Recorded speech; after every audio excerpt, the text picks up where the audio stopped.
Hello children, hope you all are doing well. Today in this video, we are going to read a poem, My Native Land. It is written by Sir Walter Scott. Sir Walter Scott was a Scottish poet and novelist. He started studying at the University of Edinburgh at the age of 12 and was exceptionally brilliant. He went on to become a lawyer, and even while keeping up with his writing, he practiced law. So children, now we are going to read the poem My Native Land, which is taken from the Lay of the Last Minstrel by Sir Walter Scott. Let us start reading the poem. Breathes there the man with soul so dead, who never to himself hath said, This is my own, my native land. So in this line, the poet is saying that there is a man who is physically alive as he is breathing, but emotionally he is dead because his soul is dead. Here the poet has said so dead to emphasize that it is a miserable death. To him, a person with dead soul is the one who has never told himself that his motherland is his own native land. Let us read the next lines. Whose heart hath never within him burned, as home his footsteps he hath turned, from wandering on a foreign strand. By these lines, the poet means that who is that person who has no heart? Who is the person whose heart is burned or destroyed within him? As according to him, if a person does not return to his native land and is lost within the environment of foreign country, the person lacks a heart. Let us read the next lines. If such there breathe, go mark him well, for him no minstrel raptures swell. So here the poet is saying that if you find such person who has no love for his motherland, you can blame him. In the next line, see the word minstrel. Minstrel means the musician or the singer in the olden times who used to wander from place to place and sing glories of brave and good people.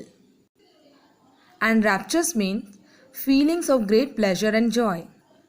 So the poet is saying that no minstrel is going to sing a song for him and about him. Not any minstrel will increase his happiness. Let us read the next lines. High though his titles, proud his name, boundless his wealth as which can claim.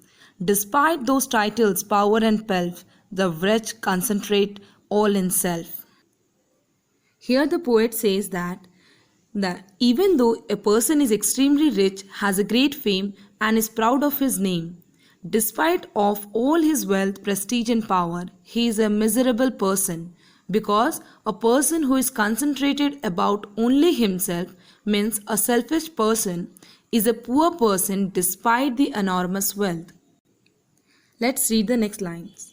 Living shall forfeit fair renown means he is alive but should penalize all his fame. Let's read the next lines. And doubly dying shall go down to the vile dust from whence he sprung, unwept, unhonored and unsung.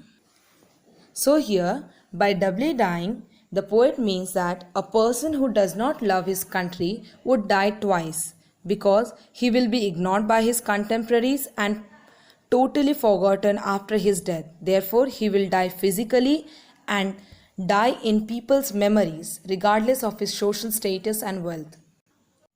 And ultimately, his dead body will turn into an ash and it will mix with the dirt within the ground from where he learned to crawl.